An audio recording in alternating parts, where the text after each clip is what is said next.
संक्षिप्त शिव पुराण वायवीय संहिता पंचाक्षर मंत्र के महत्व का वर्णन।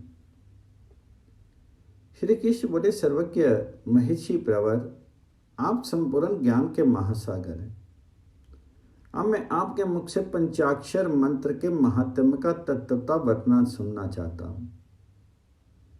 वो मनियों ने कहा, देवकी नंदन, पंचाक्षर मंत्र के महात्म का विस्तार पूर्वक वर्णन तो 100 करोड़ वर्षों में भी नहीं किया जा सकता। अतः संक्षेप से इसकी महिमा सुनो। वेद में तथा शैव आगमन में दोनों जगह ये षडक्षर प्रणव सहित पंचाक्षर मंत्र समस्त शिव भक्तों के संपूर्ण अर्थ का साधक कहा गया है। इस मंत्र में अक्षर तो थोड़े ही हैं, परंतु ये महान अर्थ से संपन्न है। ये वेद का सार तत्व है, मोक्ष देने वाला है, शिव की आज्ञा से सिद्ध है, संदेश शून्य है तथा शिव स्वरूप वाक्य है। ये नाना प्रकार की सिद्धियों से युक्त दिव्य लोगों के मन को प्रसन्न एवं निर्मल करने वाला सुनिश्चित अर्थ वाला अथवा निश्चय ही मनोरथ को पूर्ण करने वाला तथा परमेश्वर का गंभीर वचन है। इस मंत्र का मुख से सुखपूर्वक उच्चारण होता है। सर्वज्ञ शिव ने संपूर्ण देहधारियों के सारे मनोरथों की सिद्धि के लिए ओम नमः शिवाय मंत्र का प्रतिपादन किया है। ये आदि षडक्षर मंत्र संपूर्ण विद्याओं अर्थात मंत्रों का बीज अर्थात मूल है। जैसे वट के बीज में महान वृक्ष छिपा हुआ है, उसी प्रकार अत्यंत सूक्ष्म होने पर भी इस मंत्र को महान अर्थ से परिपूर्ण समझना चाहिए। ओम इस एकाक्षर मंत्र में तीनों गुणों से अतीत सर्वज्ञ सर्वकर्ता द्युतिमान सर्वव्यापी प्रभु शिव प्रतिष्ठित है। ईशान आदि जो सूक्ष्म एकाक्षर रूप ब्रह्म हैं, वे सब नमः शिवाय इस मंत्र में क्रमशः स्थित हैं। सूक्ष्म षडक्षर मंत्र में पंच ब्रह्म रूपधारी साक्षात भगवान शिव स्वभावता याच्य याचक भाव से विराजमान है। अपरमेय होने के कारण शिव वाच्य हैं और मंत्र उनका वाचक माना गया है। शिव और मंत्र का यह वाच्य वाचक भाव अनादिकाल से चला आ रहा है। जैसी ये घोर संसार सागर अनादिकाल से प्रवृत्त है, उसी प्रकार संसार से छुड़ाने वाले भगवान शिव भी अनादिकाल से ही नित्य विराजमान है। जैसे औषध रोगों का स्वभावता शत्रु है, उसी प्रकार भगवान शिव संसार दोषों के स्वाभाविक शत्रु माने गए हैं। यदि ये भगवान विश्वनाथ ना होते तो ये जगत अंधकार में हो जाता, क्योंकि प्रकृति जड़ है और जीवात्मा अज्ञानी। अतः इन्हें प्रकाश देने वाले परमात्मा ही हैं। प्रकृति से लेकर के परमाणु पर्यंत जो कुछ भी जड़ रूप तत्व हैं, वह किसी बुद्धिमान चेतन कारण के बिना स्वयं करता नहीं देखा गया है। जीवों के लिए धर्म करने और अधर्म से बचने का उपदेश दिया जाता है। उनके बंधन और मोक्ष भी देखे जाते हैं। अतः विचार करने से सर्वज्ञ परमात्मा शिव के बिना प्राणियों के आदि सर्ग की सिद्धि नहीं होती। जैसे रोगी वैद्य के बिना सुख से रहित हो क्लेश उठाते हैं, उसी प्रकार सर्वज्ञ शिव का आश्रय ना लेने से संसारी जीव नाना प्रकार के क्लेश भोगते हैं।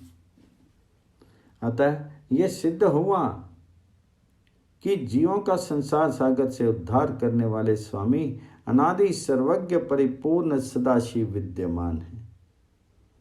वे प्रभु आदि मध्य और अंत से रहित हैं, स्वभाव से ही निर्मल हैं तथा सर्वज्ञ एवं परिपूर्ण हैं। उन्हें शिव नाम से जानना चाहिए। शिव आगम में उनके स्वरूप का विशद रूप से वर्णन है।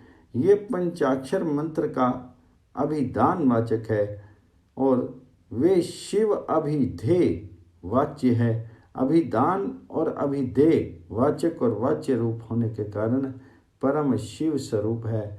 यह मंत्र सिद्ध माना गया है। ओम नमः शिवाय। ये जो षडक्षर शिव वाक्य है, इतना ही शिव ज्ञान है और इतना ही परम पद है।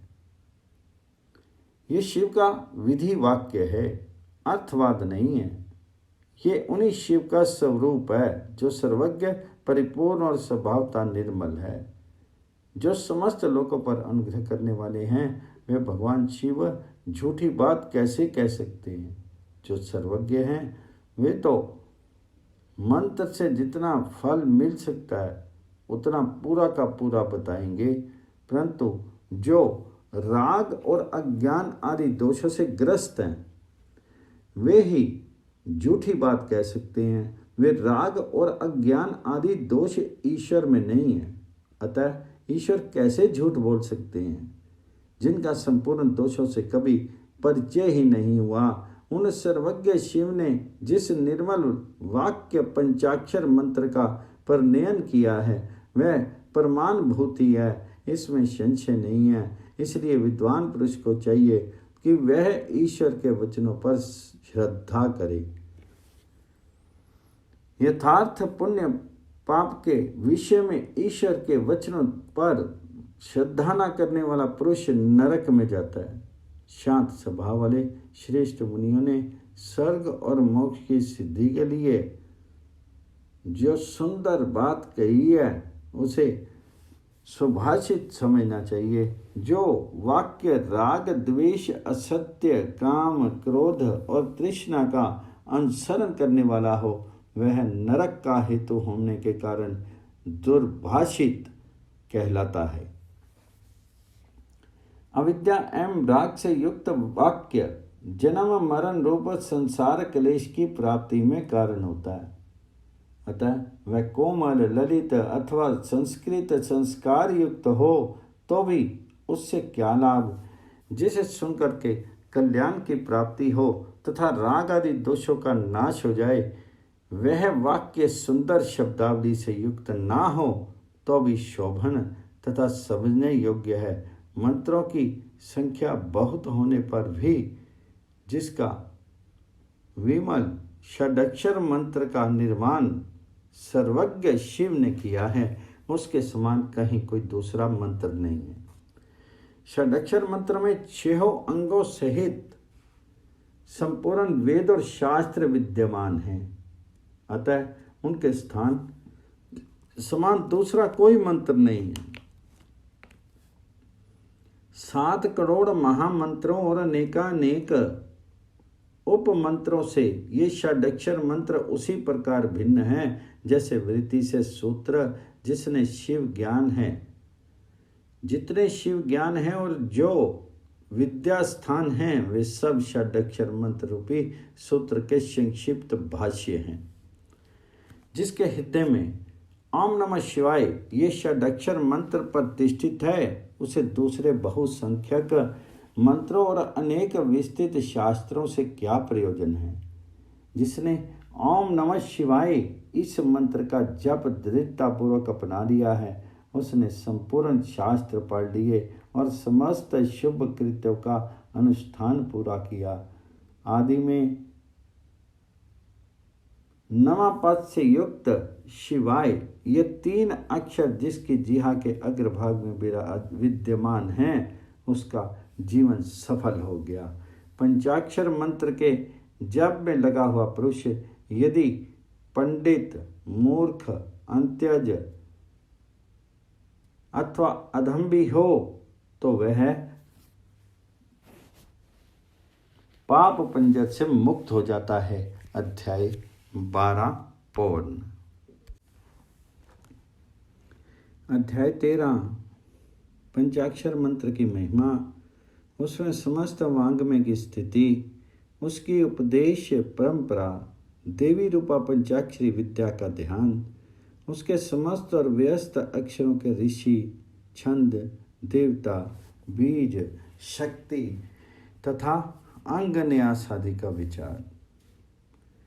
देवी बोली, महेश्वर, दुर्जय दुर्लंघ्य एवं कलुषित कली काल में जब सारा संसार धर्म से विमुख होकर के पाप में अंधकार से आच्छादित हो जाएगा, वर्ण और आश्रम संबंधी आचार नष्ट हो जाएंगे, धर्म संकट उपस्थित हो जाएगा, सबका अधिकार संदिग्ध, अनिश्चित और विपरीत हो जाएगा, उसमें उपदेश की प्रणाली नष्ट हो जाएगी और गुरु शिष्य की परंपरा भी जाती रहेगी। ऐसी परिस्थिति में आपके भक्त किस उपाय से मुक्त हो सकते? तो महादेव जी ने कहा, देवी, कली काल के मनुष्य मेरी परम मनोरम पंचाक्षरी विद्या का आश्रय लेकर के भक्ति से भावित चित्त होकर के संसार बंधन से मुक्त हो जाते हैं। जो अकथनीय और अचिंतनीय है, उन मानसिक, वाचिक और शारीरिक दोषों को जो दूषित, कृतघ्न, निर्दयी, छली, लोभी और कुटिल चित्त है, वे मनुष्य भी यदि मुझ में मन लगा करके मेरी पंचाक्षरी विद्या का जप करेंगे, उनके लिए वह विद्या ही संसार भय से तारने वाली होगी।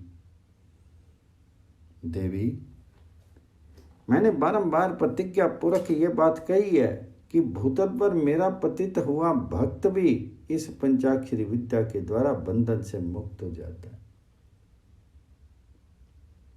देवी बोली, यदि मनुष्य पतित होकर के श्रद्धा कर्म करने के योग्य ना रह जाए तो उसके द्वारा किया गया कर्म नरक की ही प्राप्ति कराने वाला होता है। ऐसी दिशा में पतित मानव इस विद्या द्वारा कैसे मुक्त हो सकता है?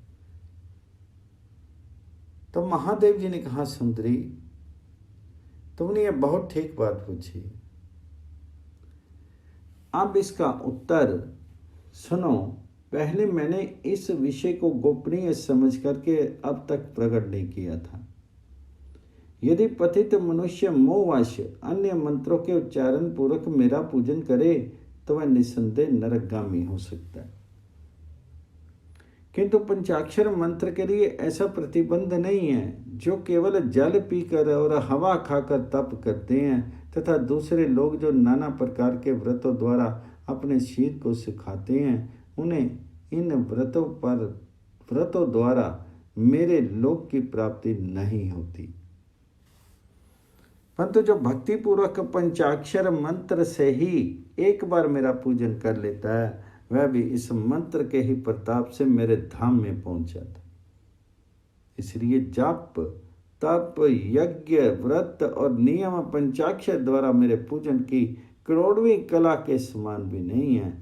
कोई बद्ध हो या मुक्त, जो पंचाक्षर मंत्र के द्वारा मेरा पूजन करता है, वह अवश्य ही संसार पास से छुटकारा पा जाता है। देवी, ईशान आदि 5 ब्रह्म जिनके अंग हैं, उस षडाक्षर या पंचाक्षर मंत्र के द्वारा जो भक्ति भाव से मेरा पूजन करता है, वह मुक्त हो जाता है। कोई पतित हो या अपतित, वह इस पंचाक्षर मंत्र के द्वारा मेरा पूजन करे। मेरा भक्त पंचाक्षर मंत्र का उपदेश गुरु से ले चुका हो या नहीं, वह क्रोध को जीत करके इस मंत्र के द्वारा मेरी पूजा किया करे। जिसने मंत्र की दीक्षा नहीं ली है, उसकी अपेक्षा दीक्षा लेने वाला पुरुष कोटि कोटि गुना अधिक माना गया है। अतः देवी, दीक्षा लेकर ही इस मंत्र से मेरा पूजन करना चाहिए। जो इस मंत्र की दीक्षा लेकर के मैत्री, करुणा, उपेक्षा आदि गुणों से युक्त तथा ब्रह्मचर्य परायण होकर के भक्ति भाव से मेरा पूजन करता है, वह मेरी समस्त समता प्राप्त कर लेता है। इस विषय में अधिक कहने से क्या लाभ? मेरे पंचाक्षर मंत्र में सभी भक्तों का अधिकार है, इसलिए वह श्रेष्ठतर मंत्र है। पंचाक्षर के प्रभाव से ही लोक, वेद, महिषी, सनातन धर्म, देवता तथा ये संपूर्ण जगत टिके हुए हैं। देवी, प्रलय काल आने पर जब चराचर जगत नष्ट हो जाता है और सारा प्रपंच प्रकृति में मिलकर के वहीं लीन हो जाता है, तब मैं अकेला ही स्थित रहता हूँ, दूसरा कोई कहीं नहीं रहता है। उस समय समस्त देवता और शास्त्र पंचाक्षर मंत्र में स्थित होते हैं, अतः मेरी शक्ति से पालित होने के कारण वे नष्ट नहीं होते हैं। तदंतर मुझसे प्रकृति और पुरुष के भेद से युक्त सृष्टि होती है। तत्पश्चात त्रिगुणात्मक मूर्तियों का संहार करने वाला अवान्तर प्रलय होता है। उस प्रलय काल में भगवान नारायण देव माया में शेष का आश्रय लेकर के जल के भीतर शेष शैया पर शयन करते हैं। उनके नाभि कमल से पंचमुख ब्रह्मा जी का जन्म होता है। ब्रह्मा जी तीनों लोगों की सृष्टि करना चाहते हैं थे, किंतु कोई सहायक नहीं होने के उसे कर नहीं पाए। तब उन्होंने पहले अमित जैसी 10 महिषियों की सृष्टि की, जो उनके मानस पुत्र कहे गए हैं। उन पुत्रों की सिद्धि बढ़ाने के लिए पिता में ब्रह्मा ने मुझसे कहा, महादेव महेश्वर, मेरे पुत्रों की शक्ति प्रदान कीजिए। उनके इस प्रकार प्रार्थना करने पर 5 मुख धारण करने वाले मैंने ब्रह्मा जी के प्रति प्रत्येक सुख से एक एक अक्षर के क्रम से 5 अक्षरों का उपदेश किया। लोक पिता में ब्रह्मा जी ने भी अपने 5 मुखों द्वारा क्रमशः उन 5 अक्षरों को ग्रहण किया और वाच्यवाचक भाव से मुझ महेश्वर को जाना। मंत्र के प्रयोग को जान करके प्रजापति ने विधिवत उसे सिद्ध किया। तत्पश्चात उन्होंने अपने पुत्रों को यथावत रूप से उस मंत्र का और उसके अर्थ का भी उपदेश दिया। साक्षात लोकपिता में ब्रह्मा से उस मंत्र रत्न को पा करके मेरी आराधना की इच्छा रखने वाले उन मुनियों ने उनकी बताई हुई पद्धति से उस मंत्र का जप करते हुए मेरु के रमणीय शिखर पर मुंजवान पर्वत के निकट 1,000 दिव्य वर्षों तक तप किया।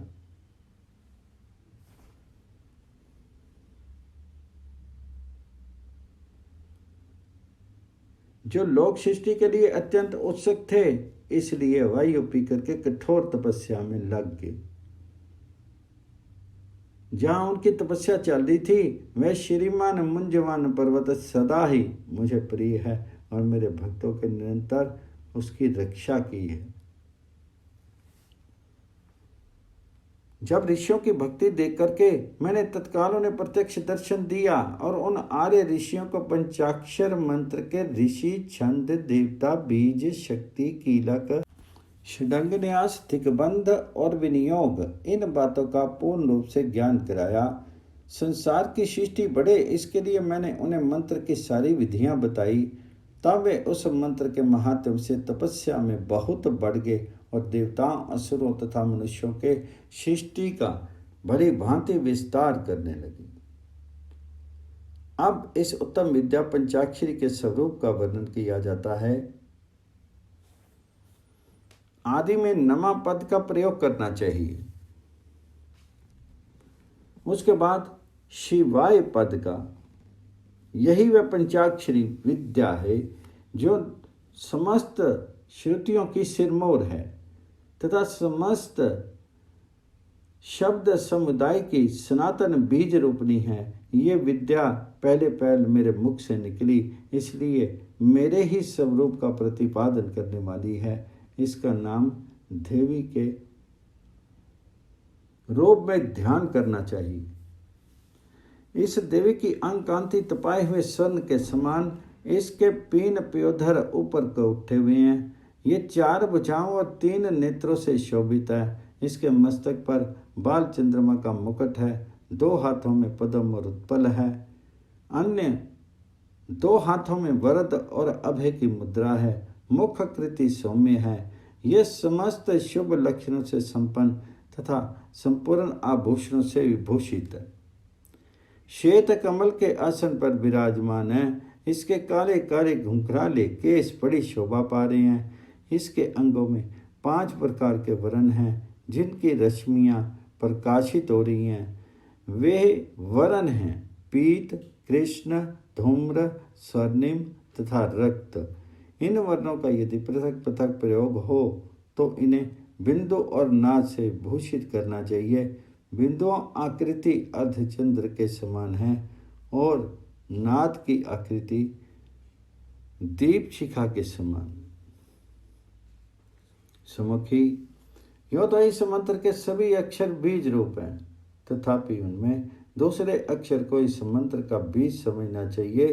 दीर्घ स्वर पूर्वक जो चौथा वर्ण है उसे कीलक और 5वें वर्ण को शक्ति समझना चाहिए। इस मंत्र के वामदेव ऋषि और पक्ति छंद हैं।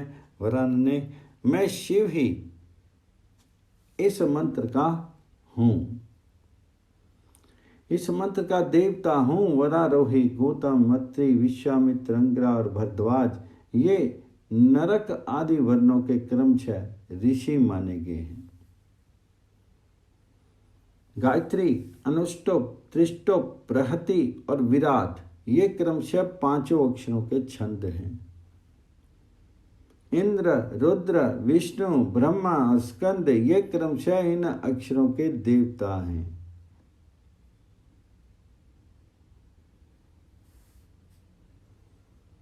वरान ने मेरे पूर्व आदि चारों दिशाओं के तथा ऊपर के 5 मुख इन नकार आदि अक्षरों के क्रमशः स्थान है। पंचाक्षर मंत्र का पहला अक्षर उदात है, दूसरा और चौथा भी उदात ही है, 5वां स्वरित है और तीसरा अक्षर अनुदात माना गया है। इस पंचाक्षर मंत्र के मूल विद्या शिव, शैव, सूत्र तथा पंचाक्षर नाम जाने। शैव शिव संबंधी बीज प्रणव मेरा विशाल हृदय है। नकार सिर कहा गया है, मकार शिखा है, शी कवच है, वा नेत्र है और वकार अस्त्र है। इन वर्णों के अंत में अंगों के चातुर्थ्य रूप के साथ क्रमशः नमा, स्वाहा, वशटकार, हुम, वोशट और फट जोड़ने से अंग न्यास होता है।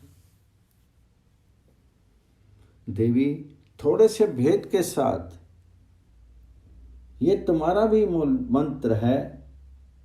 उस पंचाक्षर मंत्र में जो 5वां वर्ण य है उसे 12वें स्वर से विभूषित किया गया, अर्थात नमः शिवाय के स्थान में नमः शिवाय कहने से ये देवी का मूल मंत्र हो जाता है।